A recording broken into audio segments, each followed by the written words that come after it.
Morning, guys. We good to go? 27 years of doing this, you learn where to put the coffee, how to get the bag in. It's all a process. Does it feel like the first day of school? That's a great way to, it's a great question. I guess it kind of does.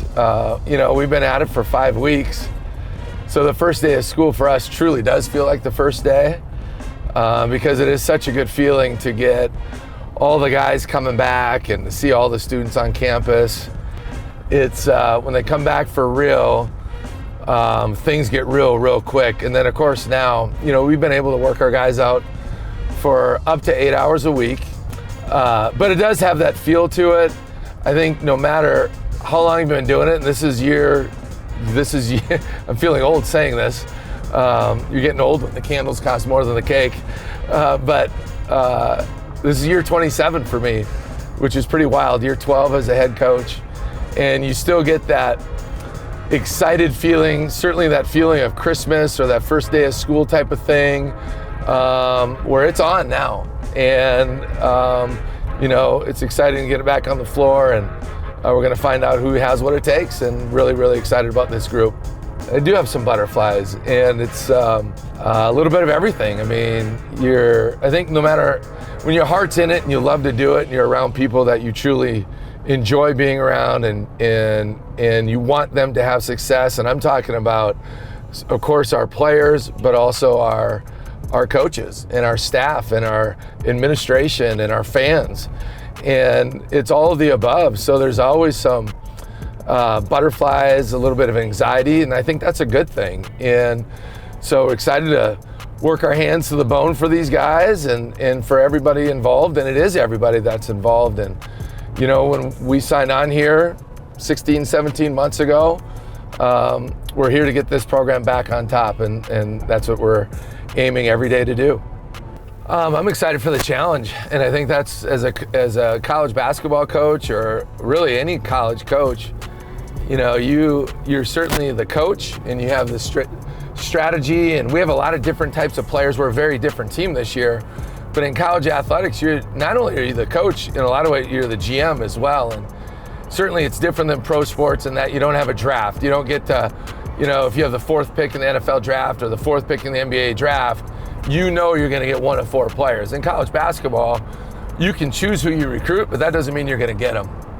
And of course, there's a lot of other variables that have always come into play, and even more so over the last year. So don't get whiplash. But what I'm excited for this year is I really like this group. I think the guys that returned are all about Utah and basketball and running Utes basketball and the way we go about it. And they want to see this thing through. And last year it certainly didn't go how we wanted it to, and we knew that could happen. And this group has got an attitude that craves improvement. I'm so pumped about the new guys that are coming in. We have 8 new guys in our program. All of these guys can impact winning in a different way. I think all the new guys fit the returners and really fit our style of play and what we're about. But I feel like all these new guys coming in really fit who we are and what we embody as a program, as an athletic department, as a city, and really embrace the unbelievable tradition that men's basketball has here. And so I'm excited to go to work with these guys and sweat with the players, so to speak. Our staff is fantastic, really excited about them. I thought we had an outstanding summer.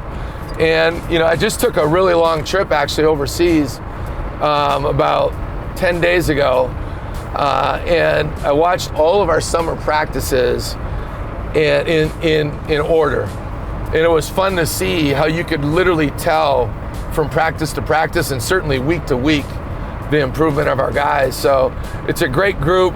I love how far this group has come, and we got to keep developing that synergy. They have to learn a whole new language. Not only do they have to execute on the floor, but they have to learn the terminology and then be able to communicate that to one another. And then the last part is just understanding our culture, although I think that was explained very clearly to our new guys when we recruited them. But that's where it's truly at, and these guys have really embraced that. A lot of traffic out here at this time of day. Back in the old days when I used to drive the 15 passenger vans around for a couple of the NAI schools, I would play I shouldn't admit this, but I would play hearts with the players. And yeah, I would, use the mirror a lot, but I would turn around, look backwards, and the guys' eyeballs would just get huge. Like, what are you doing right now? That's a true story. You can ask Justin Johnson, who's on our staff. I used to coach. He would ride with on those van rides all the time. But what was the question again? Bringing the group together. Bringing the group together. So, we want our guys to be smart. We want our guys to be tough. And we want our guys to be dependable. And after one of our workouts together, probably 2-3 weeks ago, we went through all that again and just said, what do each of those mean? And we have some experience, but we are young. And so you lean on some of the veteran guys, Marco Anthony and Brandon Carlson and Jackson Brenchley, and even a guy like Gavin Baxter, who is new to our program. Gavin has got a great voice. He's very loud, he's smart, he's articulate, but I really like his voice. And then our young guys are really starting to figure some things out. And a guy like Lazar Stefanovic, who's only a sophomore in his second year, but he really knows what we want and understands our culture. And I've seen a lot of growth from him that way with his voice. Well, there's so many things that go into it. We were talking earlier about the first day of school, and in year 27 and year 12 as a head coach, there's some reflection that goes into it too. This weekend, my wife actually went back to Minnesota, where we're both from. We're both from Stephen, Minnesota. And long story short, there becomes a lot of reflection. And you do this for this long. My path is a little bit different than a lot of coaches, and I've had to really work my way up from the NAI level to the D2 level to low major, mid major, high major, and I was an ops guy. I've been an assistant coach, of course, for a long time. And so there's a lot that goes into it that gets here, and you better be around great people. I've been very lucky to have an incredibly supporting wife, 4 amazing children. My parents raised the way we were raised. You got to work for everything. Nobody's going to hand you anything type of mentality. And been very fortunate to work with a lot of great assistant coaches. Have coached some incredible players that are really, really talented and owe them everything. And then have been very fortunate to work with some great administrators. Landon's our oldest at Utah State, and Brady at Slick. Brady is a freshman, and sometimes it's different as a parent, right? Because doing this as long as they have, it's a big adjustment for freshmen. It's an adjustment for anybody, and especially when you're new, but it's a real big adjustment. It's an exciting time, and certainly the circle of life, right? As a father, when you start seeing your kids go on and be very, very successful. And Landon's the president of Sigma Chi, and our son Carson's a junior, and Lauren and I spent a lot of time together this weekend. She's in 7th grade, so she's telling me what time it is a lot. She didn't do that like a year or 2 ago, but she's doing that an awful lot now. I don't know what that is. Here's what I'll tell you. I've only been with Coach Burge one time at a volleyball mat. It was actually their red-white scrimmage?